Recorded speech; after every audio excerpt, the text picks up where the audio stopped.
Então, boa tarde a todos. É um prazer estar aqui convosco, não é? Sejam bem-vindos. E, portanto, eu vou falar de exoplanetas, não é? Um pouquinho o que é que são, não é? Como é que são detectados e algumas questões para além dessas duas aí que estão no primeiro slide. Portanto, só para fazer uma pequena introdução, não é? Portanto, o que é um exoplaneta? Basicamente é um planeta que orbita outra estrela, sem ser o Sol. Portanto, há 2 dias atrás, não é? Nós tínhamos 4.070 planetas detectados, sendo que 659 se encontram em sistemas múltiplos, ou seja, sistemas que têm mais que um planeta.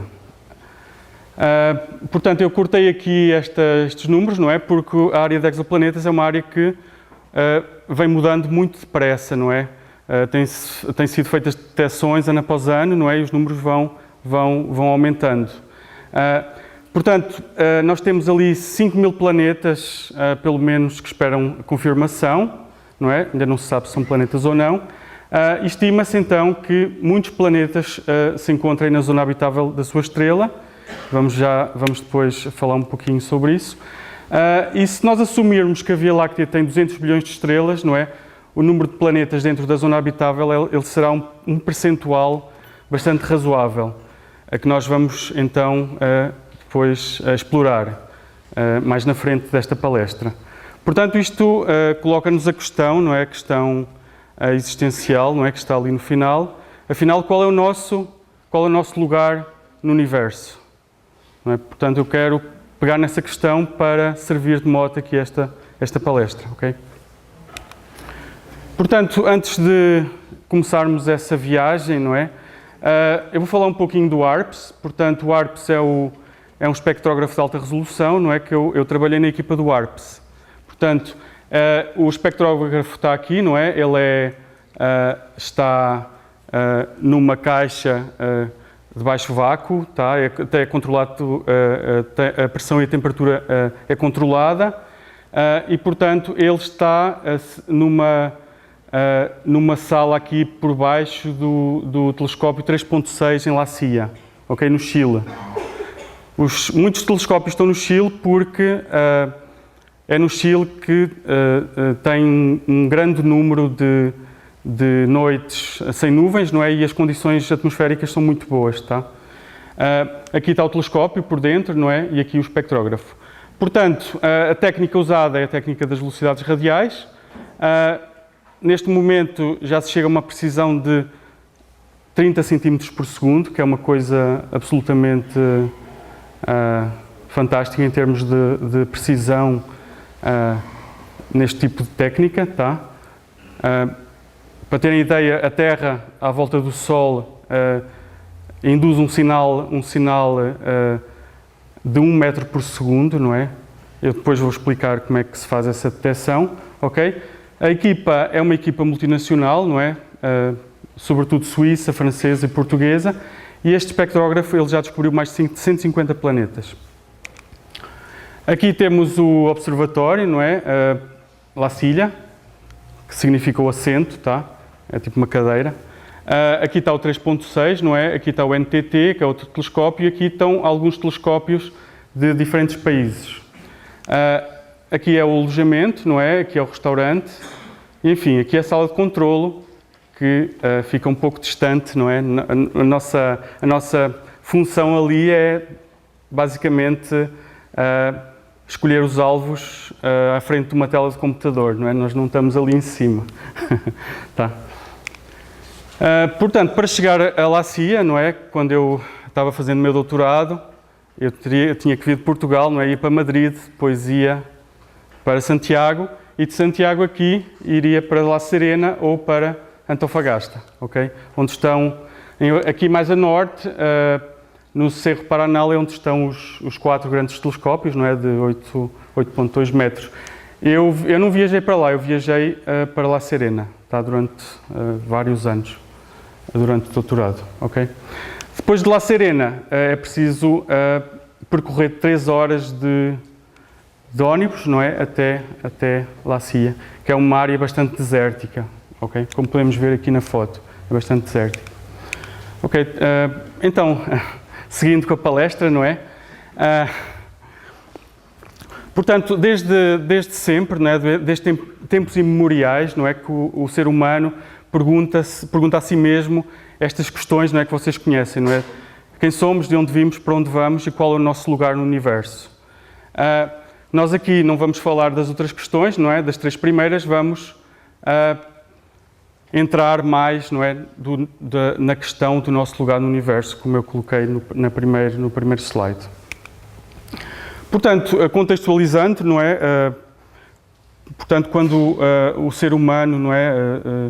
Ao longo da história, em diversas sociedades, não é? Umas mais simples, outras mais complexas, ele, quando olhava para o céu, não é? Ele perguntava a si mesmo, não é? O que é que tudo aquilo significava, o que é que aquilo tinha a ver com a nossa existência nesta vida, não é?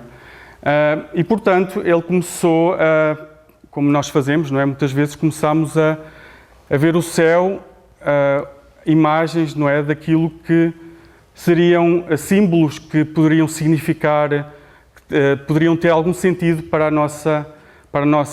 nossas crenças, para a nossa mitologia, não é? E daí as diferentes culturas, não é? Criaram, digamos assim, as constelações, não é? Uniram os pontos no céu e contavam as histórias dos deuses e de outras coisas no céu. Mais perto de nós, não é? Na nossa cultura, podemos, por exemplo, citar Leucipo, não é? Da escola atomista na Grécia, para contextualizar melhor, não é? E o que é que ele diz? Ele diz o seguinte: o todo é infinito, parte tem substância e parte é vazia, e daí nascem inúmeros mundos semelhantes e diferentes ao nosso. Ou seja, isto é uma primeira abordagem ao conceito de múltiplos lugares onde possam existir e onde possam existir outros seres vivos, não é?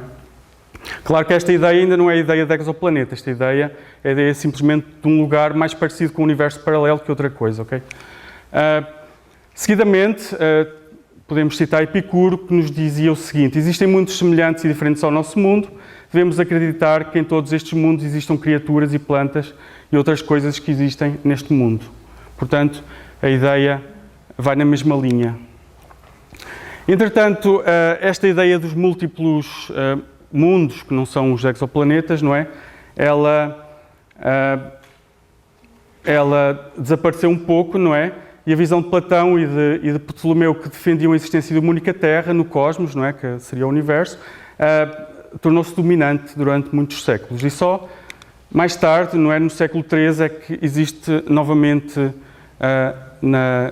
nos livros, não é? Na escolástica, uma pessoa, o Albertus Magnus, não é, da Igreja, no século XIII, que pergunta a si mesmo se existiriam outros mundos ou se este será o único, ok? E, portanto, essa seria uma das questões mais nobres e exaltadas da natureza. Tá? Depois, mais tarde, já no século XVI, não é, com Copérnico e com Galileu, não é, temos uma mudança de paradigma em que o centro do universo deixa de ser a Terra e passa a ser o Sol, não é? E, portanto, é com Giordano Bruno que nós temos a primeira definição do que poderia ser, não é? Do que poderá ser a definição moderna de exoplaneta. Portanto, o que é que ele nos diz? Diz que existem inúmeros sóis e inúmeras terras girando em torno destes, da mesma forma que os planetas do nosso sistema. Os mundos infinitos no universo não são piores nem menos habitados que a nossa Terra. Portanto, esta seria a primeira, na história, não é? A primeira vez que foi definido de forma moderna. Tá? Portanto, nós aqui nesta palestra foi só uma introdução, não é, ao tema. Nesta palestra nós vamos tentar responder a estas questões aqui. Primeiro, se existem planetas fora do Sistema Solar. Depois, como se formam os planetas. Que tipo de planetas existem. Se existem planetas como a Terra, esses serão comuns. Seguidamente, se algum deles terá algum sinal de vida. E, no final, o que é que nós esperamos encontrar. Ok? Só fazer uma pausa para...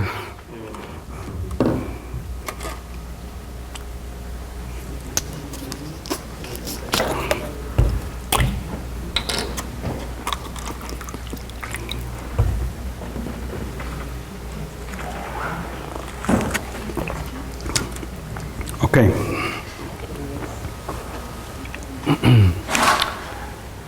Então, vamos começar com as primeiras tentativas. Então, as primeiras tentativas de tentar encontrar um exoplaneta por meios astronómicos foi feita pelo capitão Jacob em 1855 e depois por Si em 1896.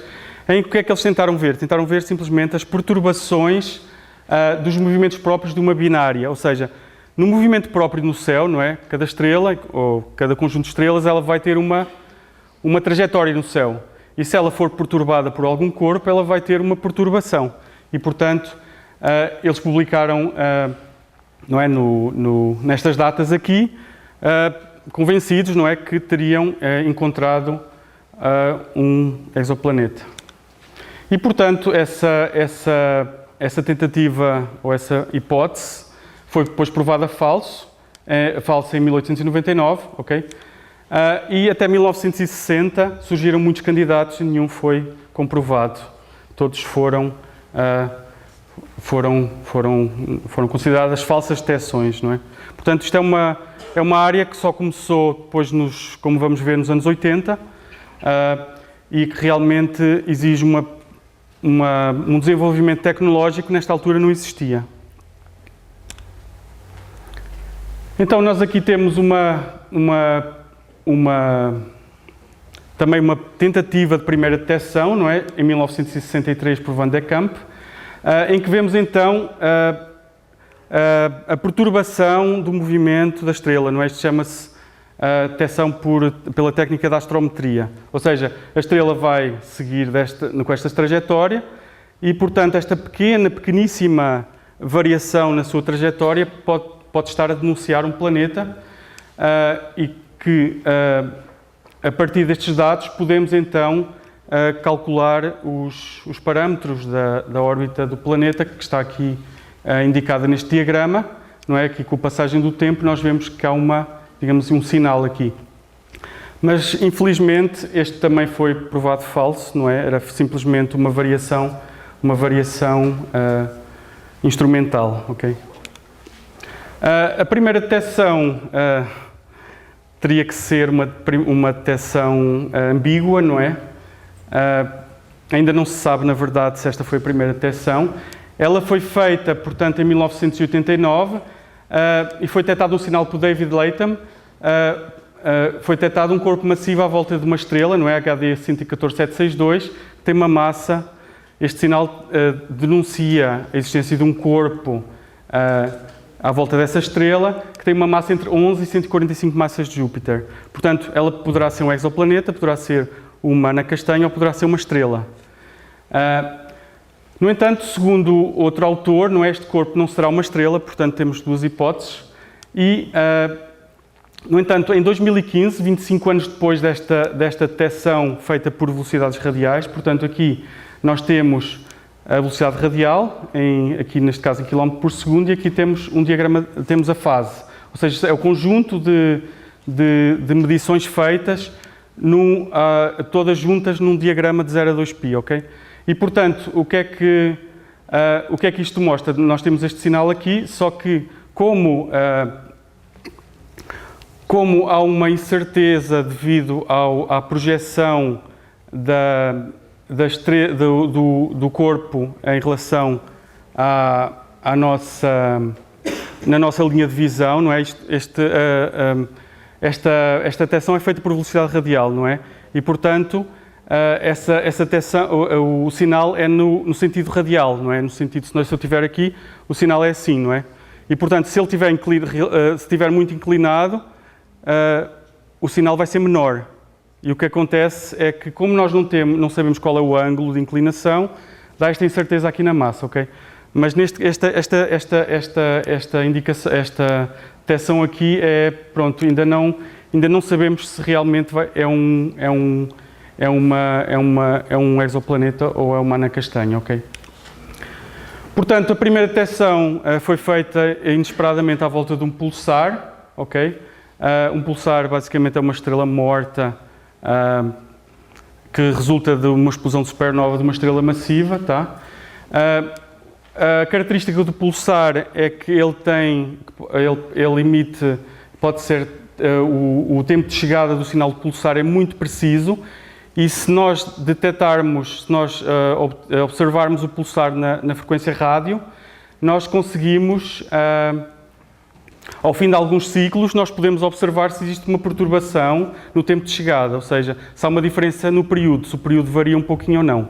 E a partir dessa variação de período, podemos conseguir detectar planetas ou não. Neste caso aqui, nós temos a primeira detecção de um planeta à volta de um pulsar, melhor, são 2 planetas, por isso é que tem este sinal aqui composto, e, portanto, corresponde a 2 planetas de 2,8 e 3,4 massas da Terra, ok? E, portanto, esta detecção foi interessante, mas não chamou muita atenção, porque realmente o pulsar é uma estrela morta, tá? E, portanto, são raros, e os pulsares são raros, e, portanto, não foi assim muito interessante, não é? Porque quando pensamos em exoplanetas, pensamos em vida, pensamos na Terra, no sistema solar, não é, no Sol. É um mundo muito diferente do nosso. No entanto, um terceiro planeta foi confirmado, e era o planeta mais pequeno detectado até há pouco tempo, tá? Em 1994. E este terceiro planeta desse sistema tem 2 vezes a massa da Lua, e, portanto, este sistema tem 3 planetas, pelo menos, que foram detectados, ok?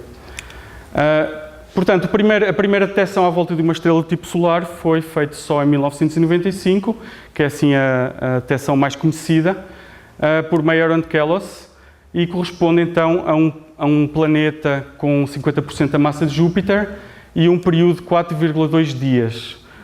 Ok? 4,2 dias. Portanto, Mercúrio tem um período de 88 dias.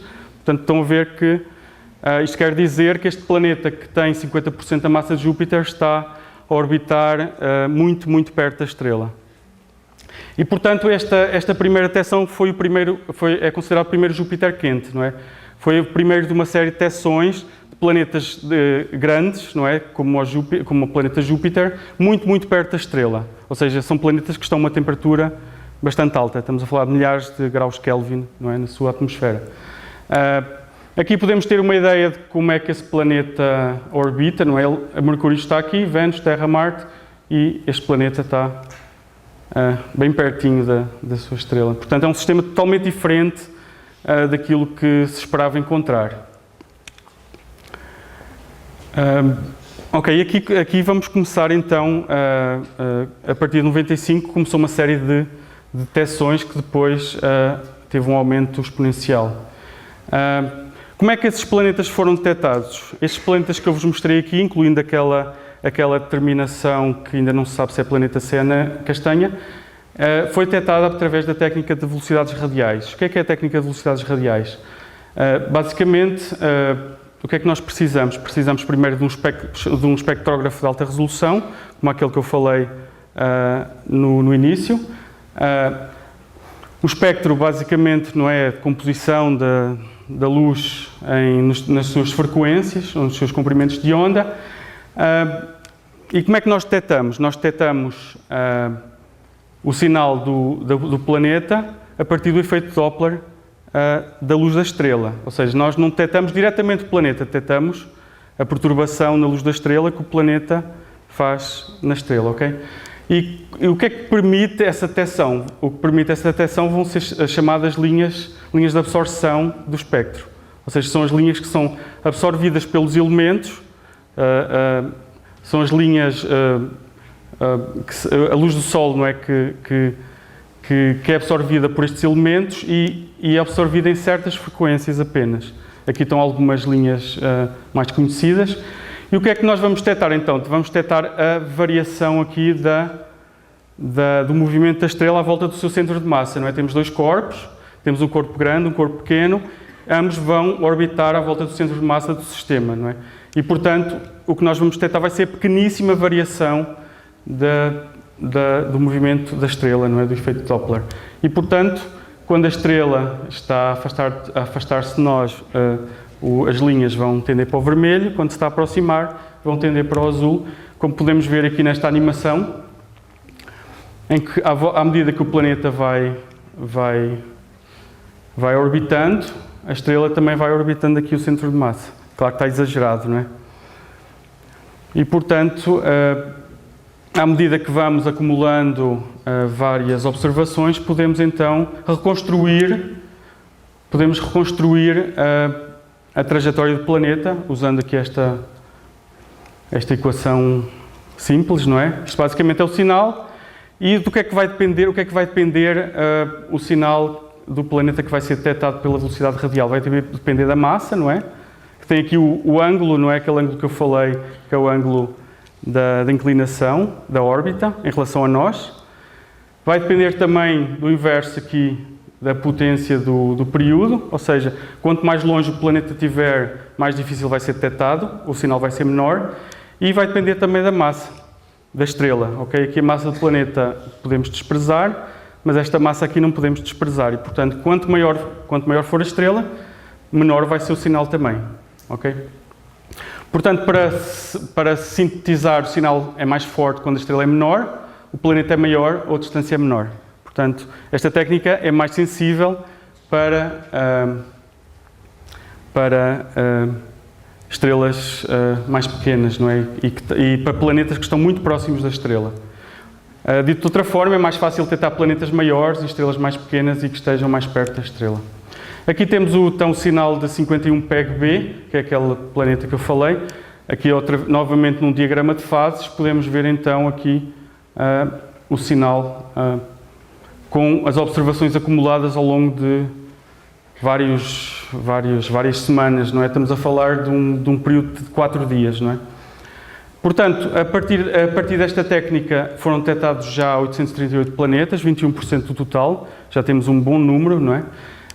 Temos 630 sistemas e 144 sistemas com mais que um planeta. O que é que nós podemos obter com esta técnica? Podemos obter, basicamente, o período, que eu falei já, a massa, embora não é massa verdadeira, é uma massa mínima, mas é uma massa que estatisticamente está próxima da massa real, e também a excentricidade, que eu não falei há bocado, não é? Mas também está aqui na equação. E, portanto, esta equação vai modular, basicamente, vai modular o sinal que depois vai sair, esta linha aqui. A segunda técnica mais importante, ou melhor, a técnica mais importante, ou que mais detectou planetas, é a técnica dos trânsitos.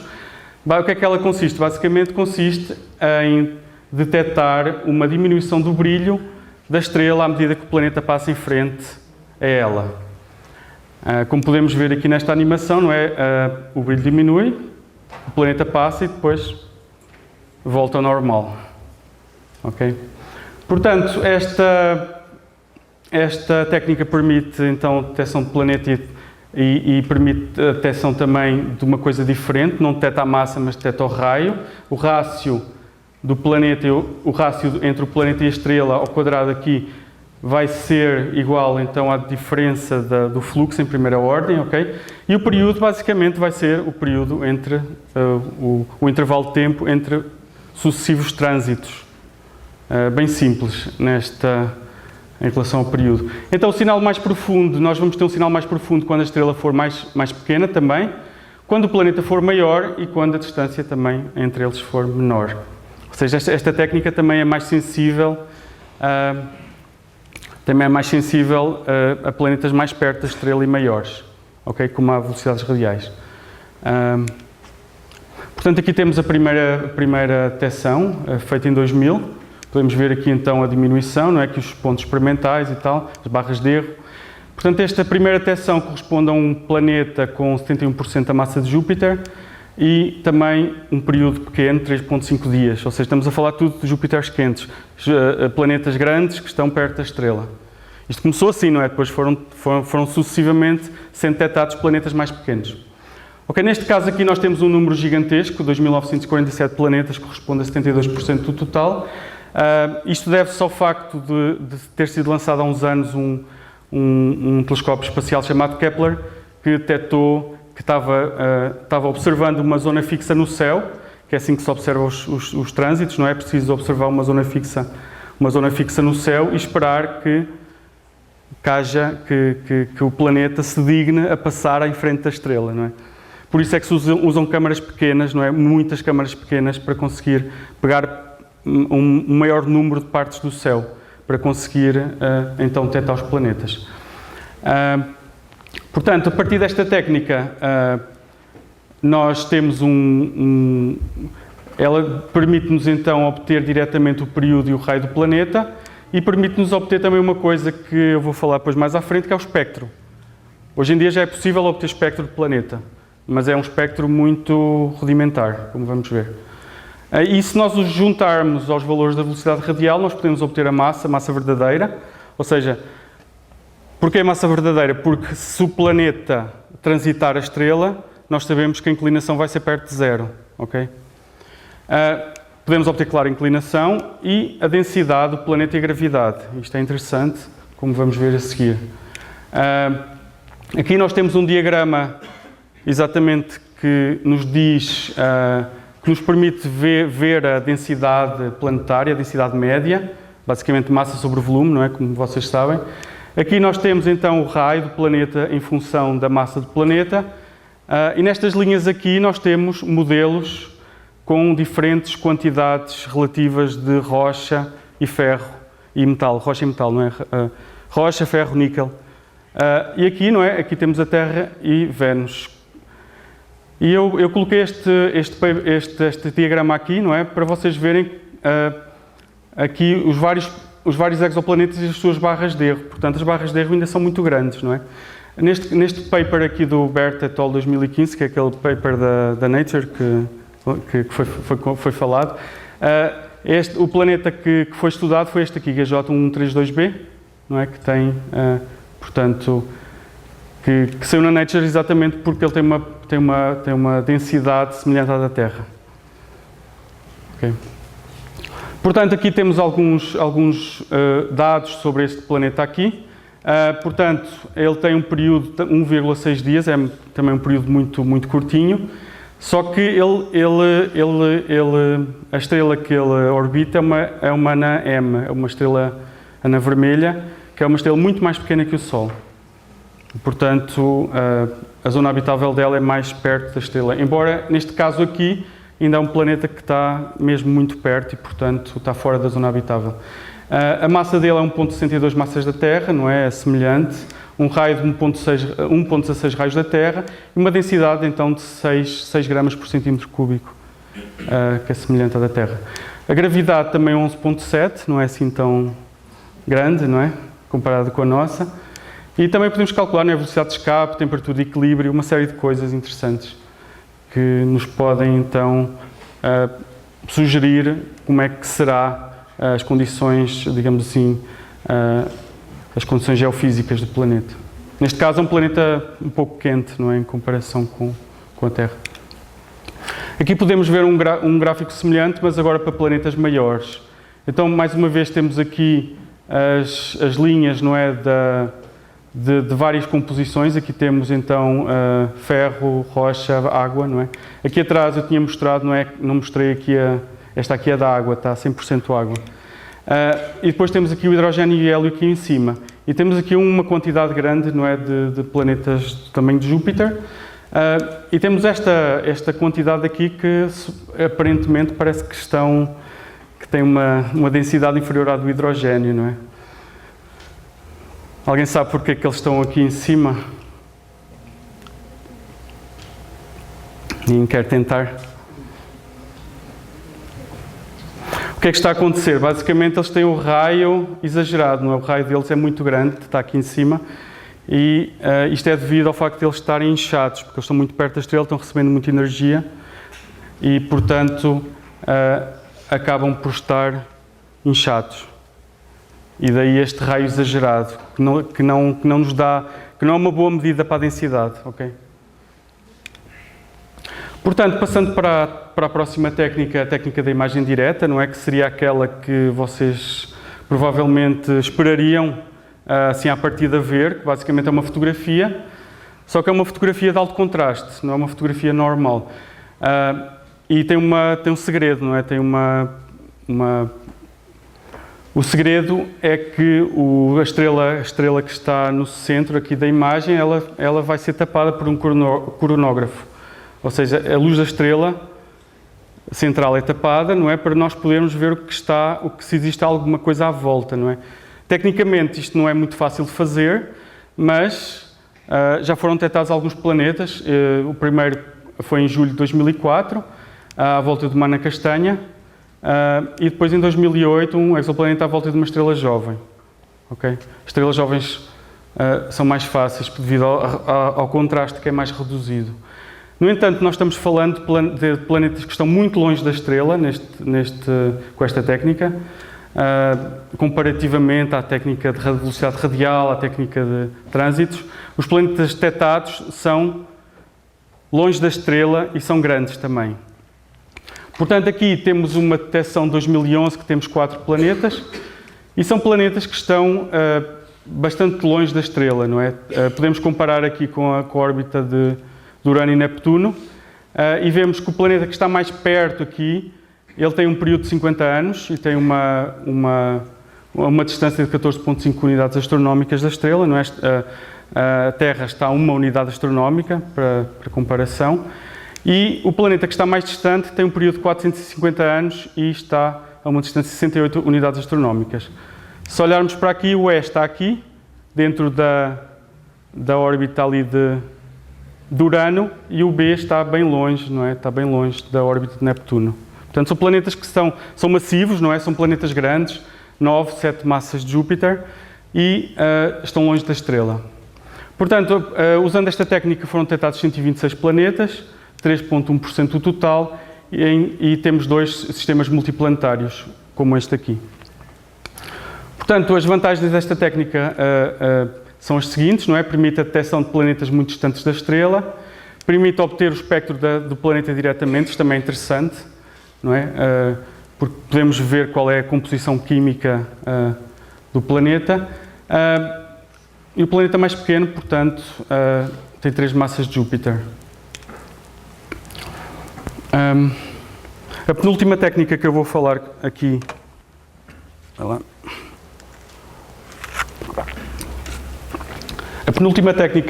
aqui com vocês é a microlente gravitacional. A microlente gravitacional é uma técnica diferente, porque ela vai detectar planetas uma única vez e nunca mais vão ser detectados. Basicamente porque ela é baseada numa técnica que é muito difícil replicar, que é a técnica da lente gravitacional, que é baseada na relatividade geral. Basicamente, o que acontece é que a luz de uma estrela distante, ela vai formar uma lente, quando essa luz encontra um sistema planetário no caminho entre essa estrela muito distante e nós, ela vai curvar devido à massa, não é? Devido à massa da estrela. Ela vai curvar, vai sentir a curvatura do espaço-tempo e vai, por acaso, não é? Ela vai alinhar-se, não é uma probabilidade muito pequena, mas acontece, ela vai alinhar com a Terra naquele momento, e o que é que nós vamos observar? Vamos observar um aumento do brilho dessa estrela distante, ok? Os planetas que vão ser detectados não vão ser detectados nesta estrela, vão ser detectados os planetas da lente, ok? Da lente gravitacional. E, portanto, nós vamos obter um sinal de uma amplificação da luz, em que aqui temos o sinal da estrela e aqui o sinal do planeta, que é aquele pico estreito. Portanto, a primeira descoberta foi em 2004, um planeta de 2,6 massas de Júpiter, e a uma distância de 5,1 unidades astronómicas da estrela. Portanto, esta técnica é interessante porque permite então detectar uma boa região do espaço das distâncias aqui e também tem sensibilidade até massas de uma massa da Terra. Portanto, eles são eventos irrepetíveis, como eu falei, só acontecem uma vez, e só que permitem fazer então censo dos planetas que existem em regiões distantes da nossa galáxia. Ok? Portanto, com esta técnica podemos obter a massa, distância à estrela e planetas muito distantes. Portanto, aqui podemos ver uma animação que mostra como é que o sinal se forma, né? Portanto, o sistema passa à frente da luz da outra estrela que está muito longe e que causam um aumento da luz da estrela que está no longe, não é? Portanto, finalmente chegamos à astrometria, que foi a primeira que eu comecei esta palestra, não é? A detecção da perturbação dos movimentos próprios da estrela, que está aqui mais uma vez aquela imagem que eu vos mostrei. Portanto, esta técnica é a técnica maldita da detecção de planetas, não é? Foi a primeira, nunca deu certo e ainda não dá certo, ao fim de muitas tentativas, mas há esperança. Portanto, foram detectados já 8 planetas, não é? 2 da última vez que eu dei esta palestra. Aqui temos a primeira detecção em 2010, há 9 anos atrás.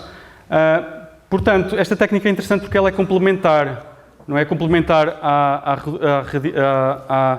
à técnica de velocidades radiais e trânsitos. Porquê? Porque a sensibilidade máxima dela dá-se quando os sistemas planetários estão assim. Não é? A técnica de velocidades radiais e trânsitos é mais sensível a este movimento. Nesta técnica aqui é mais sensível assim. E, portanto, se nós aperfeiçoarmos esta técnica ao ponto de conseguir detectar planetas, podemos então pegar todos os planetas que estão nos sistemas, ok? Isso é importante, só que exige realmente uma precisão muito alta. Só que isso esperemos, não é? Isso vai mudar, ou se calhar já mudou, nós é que ainda não sabemos, com a missão Gaia, não é? A missão Gaia foi lançada em 2013, ela tem como objetivo, e já está funcionando, não é?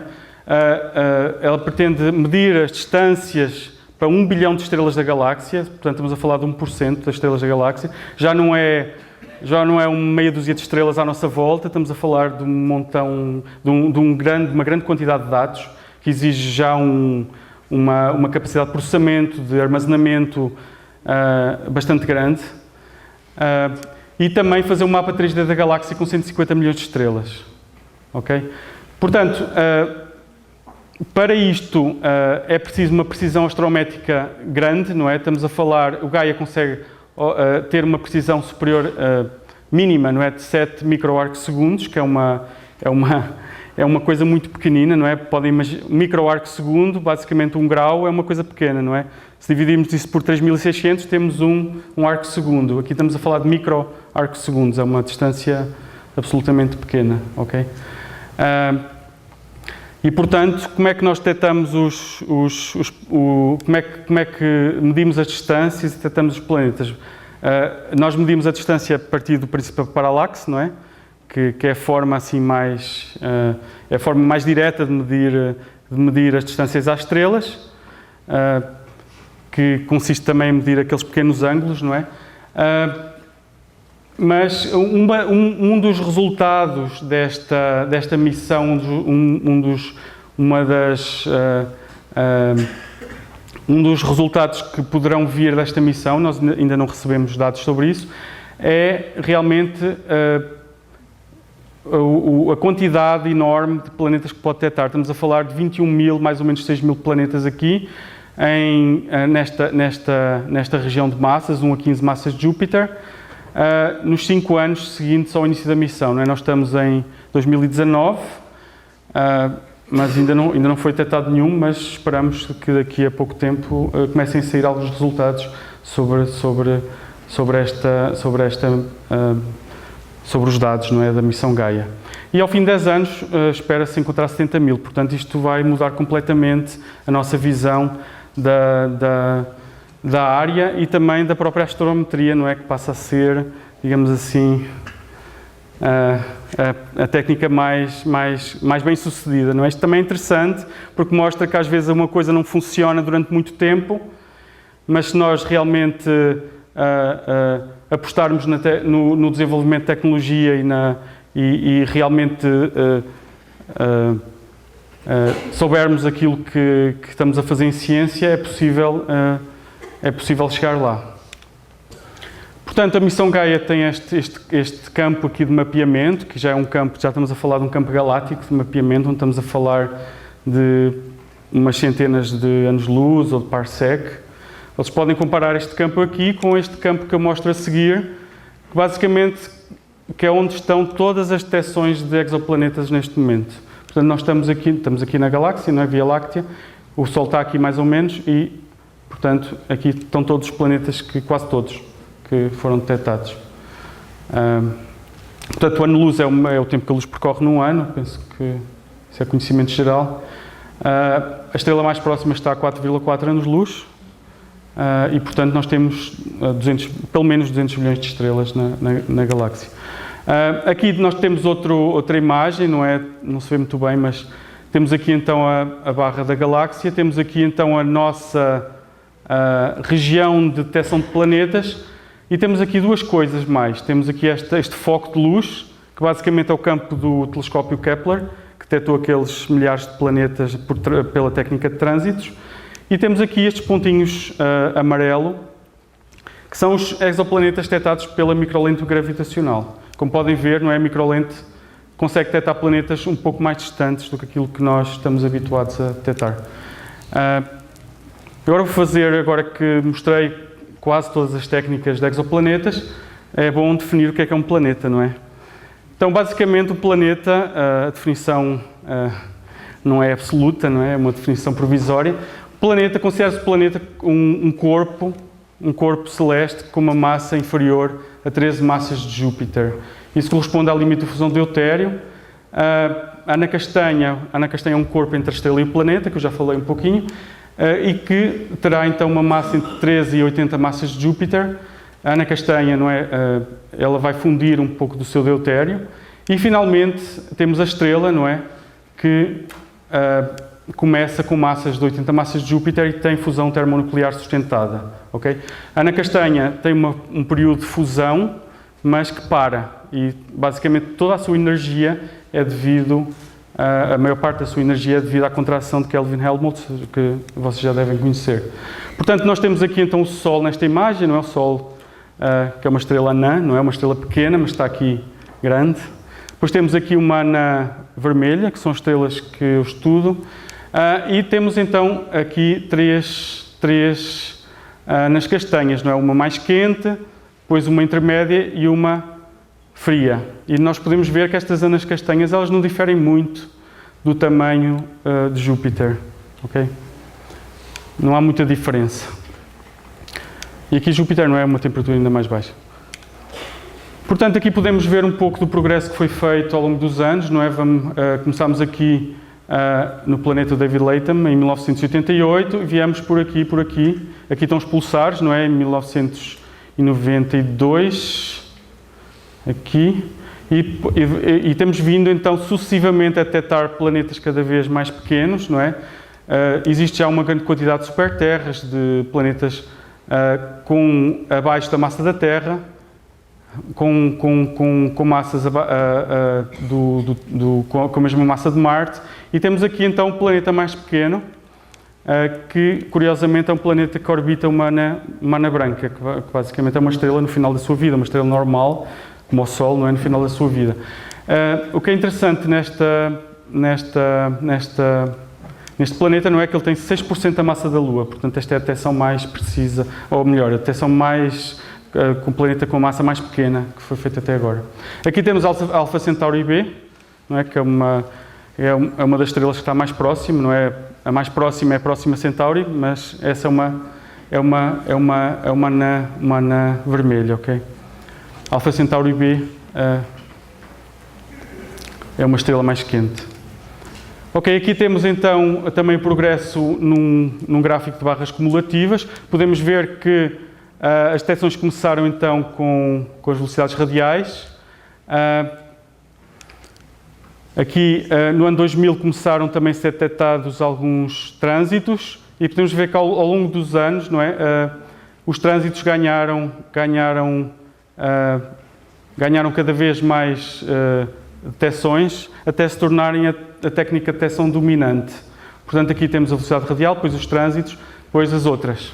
Temos microlente, imagem e várias outras técnicas. A astrometria está também ali, quietinha, à espera do seu momento de glória. Portanto, nós vimos a primeira questão aqui, penso que podemos responder que existem planetas fora do Sistema Solar, não é? Temos um uma grande quantidade deles neste momento. Mas afinal, como é que se formam os planetas? Vamos ver isso rapidamente. Portanto, tudo começa numa nuvem molecular, não é? Existem várias nuvens moleculares pela galáxia, que basicamente são grandes, grandes regiões que têm compostas, não é, sobretudo de gás e de poeira, e que têm uma densidade muito baixa, não é? Que estão mais ou menos em equilíbrio com o seu meio e, portanto, elas estão ali mais ou menos, elas não colapsam em estrelas, não é? Para que aconteça um colapso, é preciso que haja uma perturbação dessa nuvem, não é? Quando essa nuvem é perturbada por uma onda de choque, seja por uma supernova, pela colisão de nuvens moleculares, pela radiação de estrelas massivas, vai haver um processo, não é? Um processo que podemos visualizar com esta animação aqui. Portanto, esta animação foi feita por Matthew Bate, da Universidade de Exeter, em que podemos então ver o que acontece depois do colapso, não é? Do ponto inicial do colapso da nuvem. Portanto, o que vai acontecer é que a gravidade, não é, vai fazer o seu trabalho, não é? E ao fim de algum tempo, não é, a concentração de matéria vai ser suficiente para que se formem então protostrelas e depois estrelas, propriamente ditas. Daqui já podemos ver algumas estrelas que estão deixando o berçário, digamos assim. E, portanto, depois tem toda a dinâmica, não é, de um sistema com múltiplos corpos, em que uns vão ficar mais perto, outros vão ser ejetados, e, portanto, na verdade, o processo é caótico e, portanto, a maior parte vai ser ejetada para todos os pontos da galáxia. Aqui, então, temos o processo, não é? Basicamente, temos a nuvem molecular que colapsa, depois temos o início da protoestrela, a formação do disco da protoestrela, devido à conservação do momento angular, e finalmente o início da vida da estrela, quando se iniciam as reações termonucleares. E, portanto, é neste ambiente que se vão formar os planetas. Portanto, os planetas vão ser formados, a maior parte, não é? Vão ser formados por acreção, ou seja, temos um disco de gás e poeira que, ao longo do tempo, a matéria vai sendo agregada, primeiro pelas forças eletromagnéticas e depois pela força gravítica, não é? Vão formando corpos cada vez maiores, até se formarem planetesimais que vão colidir e que vão formar depois os planetas e que vão limpar estas regiões dos sistemas planetários. Aqui temos algumas fotografias desses discos, não é? As observações mostram que estes discos existem por todo o lado, não são raros, são comuns, como seria de esperar. E aqui temos então uma imagem também do ALMA, não é? No milimétrico, em que podemos ver então aqui já algumas dos caminhos que são trilhados por esses planetas. Começamos também a ver as primeiras imagens de exoplanetas jovens. Podemos ver aqui este planeta que é famoso, não é? Foi detectado pela primeira vez à volta da estrela jovem Beta Peak. Em 2013 o planeta estava aqui em cima, em 2009 está aqui, portanto confirmou a existência deste planeta.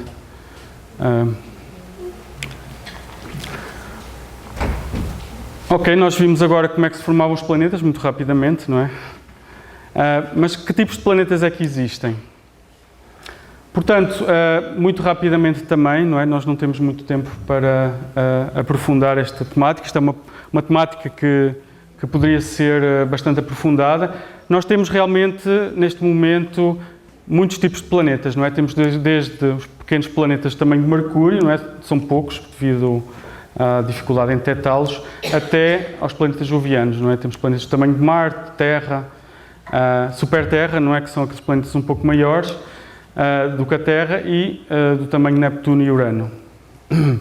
Portanto, as estatísticas levam-nos aos seguintes números.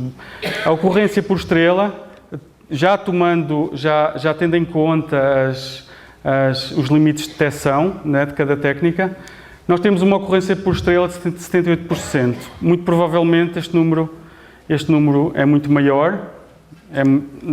Provavelmente este número será 300, 400% ou mais. Okay? Mas, no entanto, nós temos, o que é que nós observamos nestes números? Observamos que temos muito mais planetas aqui grandes do que planetas pequenos. E porquê é que nós temos mais planetas grandes que pequenos? É mais fácil de detectar? Exatamente. Porque é muito mais fácil detectar os planetas grandes, não é? Tem mais massa. Hoje em dia a distância já não é um problema como era no início, mas realmente a massa torna-se um problema porque, por exemplo, nas velocidades radiais, a perturbação da estrela, não é? O sinal da estrela, o sinal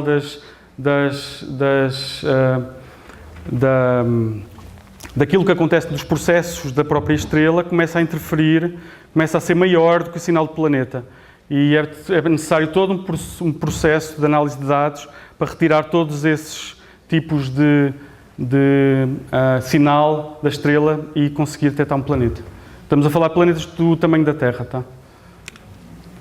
Portanto, podemos aqui mostrar alguns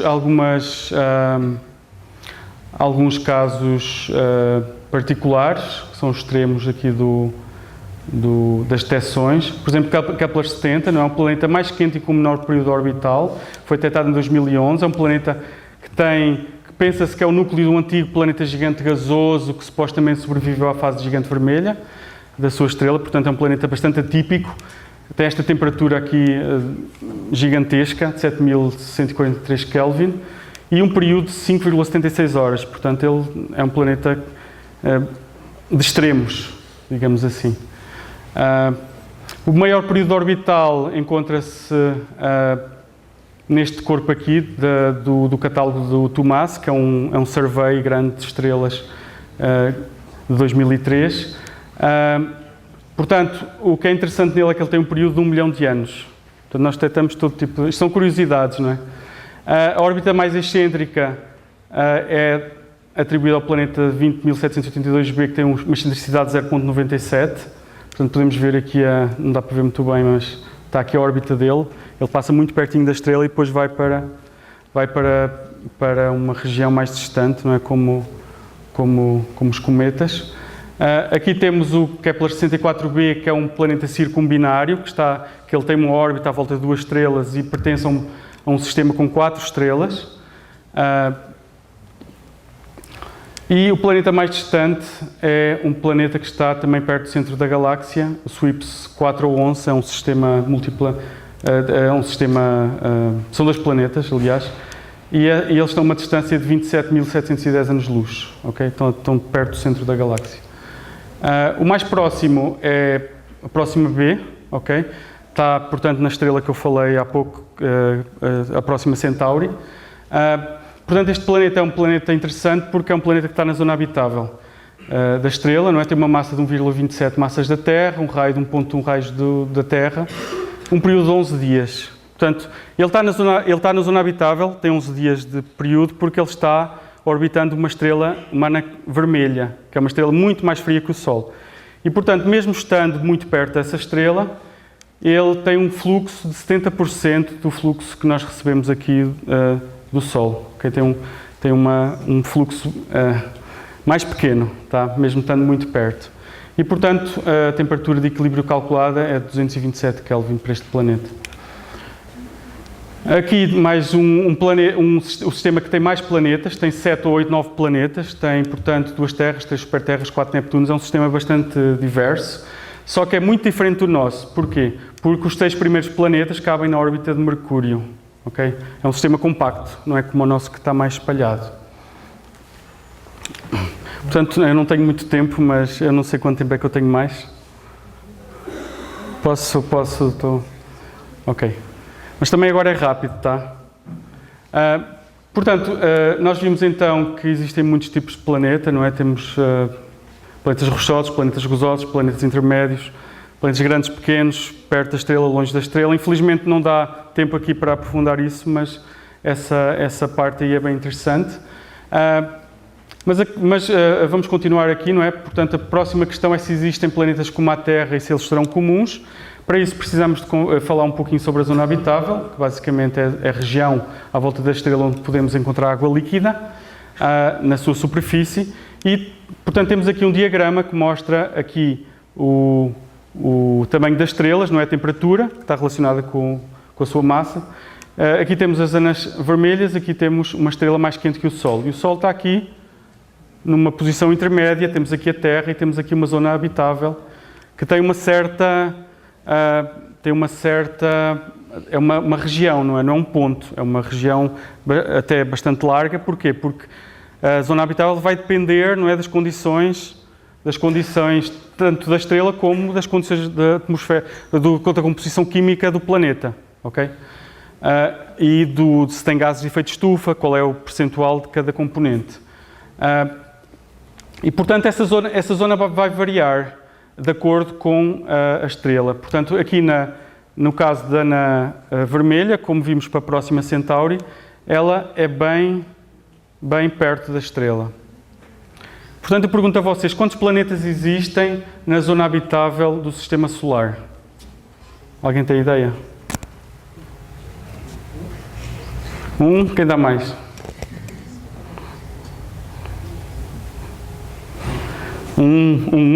Dois, três, ninguém dá mais. Portanto, no nosso Sistema Solar, nós temos 3 planetas na zona habitável. Portanto, quando se fala em zona habitável, é preciso ter isso em conta, ok? É preciso ter em conta que o conceito depende, para além de ser um conceito estreito, porque só depende do nosso conhecimento sobre o que é vida, porque só conhecemos a Terra, para já, com vida, mas realmente depende de muitas variáveis. Por isso é que tem esta região aqui grande, não é? Porque vai depender de várias coisas. E também não podemos esquecer que realmente a nossa visão sobre a vida não pode ser muito estreita, não é? Porque senão podemos... o sinal de vida pode estar à nossa frente e nós não estamos a conseguir observá-lo. Não é? Como dizem aqui os pinguins, não é? Só vejo um pouco de neve nos polos, obviamente esse planeta não pode suportar vida inteligente. Okay? Portanto, nós podemos juntar os planetas detectados numa tabela periódica, se quisermos, de exoplanetas. Temos aqui então planetas frios, temperados, quentes e temos aqui o tamanho. E como podemos ver, não é? Eles distribuem-se muito bem pela tabela. Claro que temos planetas maiores em maior quantidade, planetas mais pequenos nem por isso, mas do tamanho da Terra já temos bastantes. Aqui o que eu queria salientar neste diagrama é que temos então 43 terras na zona habitável e que, extrapolando estes números extrapolando e fazendo estatística com estes números, que são poucos, mas dá para fazer uma extrapolação, temos então 22% de ocorrência de planetas do tipo terrestre, do tamanho da Terra, na zona habitável, à volta de estrelas GK, e 53% à volta das estrelas M. Ou seja, nós temos muitos planetas por estrela, não é? Temos que pensar que estamos a falar de 200 bilhões de estrelas, não é? E podem fazer as contas e obtemos um grande número de estrelas, um grande número de planetas na zona habitável. E temos também muitos Neptunos e Júpiteres. Se nós expandirmos esta análise para os planetas que ainda não foram confirmados, vamos ter mais 103 possíveis terras. E tem aqui uma questão interessante, não é? Será que os planetas gasosos também poderão ser habitáveis? Como é que eles podem ser habitáveis?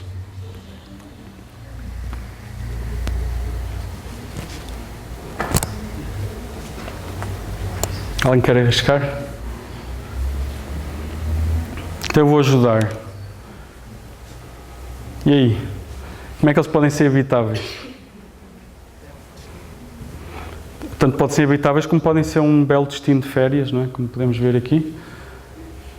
Palmeira, a praia, o exoplaneta ali no horizonte. Ou seja, nós temos uma diminuição e depois temos outra diminuição. Mas é mais complicado tecnicamente, ok?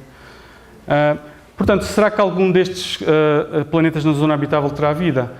Para isso nós precisamos então de precisamos de usar então os espectros dos planetas, que era a parte que eu queria chegar. Como é que nós conseguimos essa informação? Como é que nós conseguimos o espectro? Bem, nós temos temos duas formas de obter esse espectro. Obviamente temos que detectar o planeta primeiro através da técnica dos trânsitos e podemos, depois de detectar esse planeta, podemos tentar obter, portanto, o espectro dele. Como? Primeiro, a partir do trânsito primário, não é o trânsito que passa à frente, que o planeta passa à frente da estrela, podemos tentar obter a luz que passa na atmosfera do planeta, ou seja, tentar detectar as absorções que a atmosfera provoca no espectro da estrela. Ou seja, primeiro temos que pegar no espectro da estrela, pegar no espectro do planeta e subtrair o espectro do planeta sobre o espectro da estrela. É uma coisa bem complicada, que exige um sinal sobre ruído gigantesco, okay? De milhares de sinais sobre ruído. Por outro lado, podemos também detectar a luz do eclipse secundário, que corresponde então à luz que vem do planeta diretamente. Tanto a luz refletida, não é? A luz do Sol bate no planeta e reflete, e também a luz que é emitida pelo próprio planeta. Ou seja, se o planeta tiver uma certa temperatura, ele vai ter certos tipos de emissão. Portanto, como é que nós construímos? Basicamente, fazemos o trânsito em várias frequências e depois fazemos um espectro rudimentar. Aqui podemos ver um espectro desse tipo, em que podemos obter então várias informações. Eu vou ter que ser rápido porque já terminou o nosso tempo, não é? Aqui nós podemos ver uma detecção de sódio e aqui uma detecção de água. Aqui estão os modelos, não é? Vermelho e azul tem os modelos das atmosferas, podemos fazer milhões de modelos diferentes e tentamos então ajustar os modelos aos dados, mas como podemos ver é bastante rudimentar. As barras de erro são grandes, tem uma série de incertezas aqui e, pior que tudo, tem vários instrumentos diferentes. E quando se mistura vários instrumentos diferentes, que é preciso conhecer bem para conseguir saber se é um sinal, se é ruído, não é? É um problema. Mas enfim, é só para vos mostrar um exemplo. Portanto, o que nós queremos obter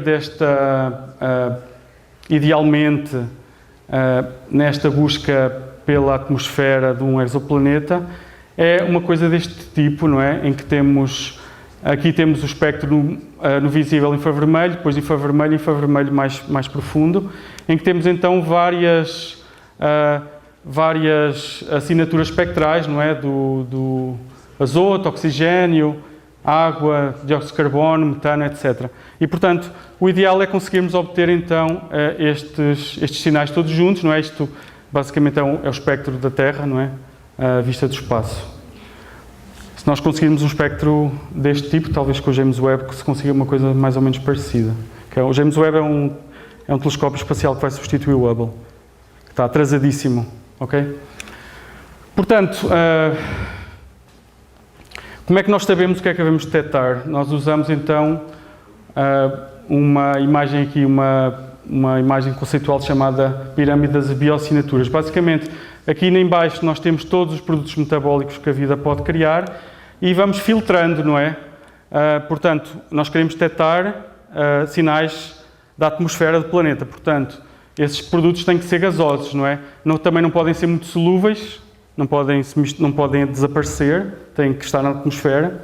Também não podem ser altamente assimilados e também não podem ser gerados pela geologia fotoquímica, ou seja, a sua geração geológica ou fotoquímica não pode ser dominante. E, portanto, no final nós chegamos aqui a 3 indicadores que são especiais, digamos assim, pelo menos no caso de detecção de vida semelhante à nossa, ok? Que é o oxigênio, o azoto e aqui o N2O, que poderá ser produto da vida microbiana em Enas M, ou seja, em estrelas mais frias que o Sol. Ok, eu estou terminando. Então o que é que nós esperamos encontrar? Portanto, nós sabemos da história da vida na Terra que a vida é extremamente adaptável, não é? Passou por várias fases, por várias extinções em massa, também por momentos de grande explosão e diversidade.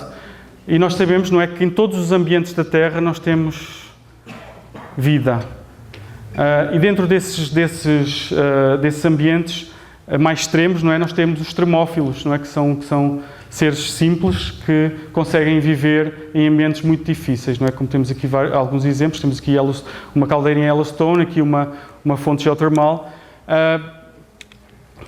E, portanto, nós temos esses seres vivos em diversos ambientes extremos, não é? Ambientes frios, quentes, com radiação, sem radiação, ácidos, básicos, etc. Dentro de rochas, nos desertos, não é? Eles existem.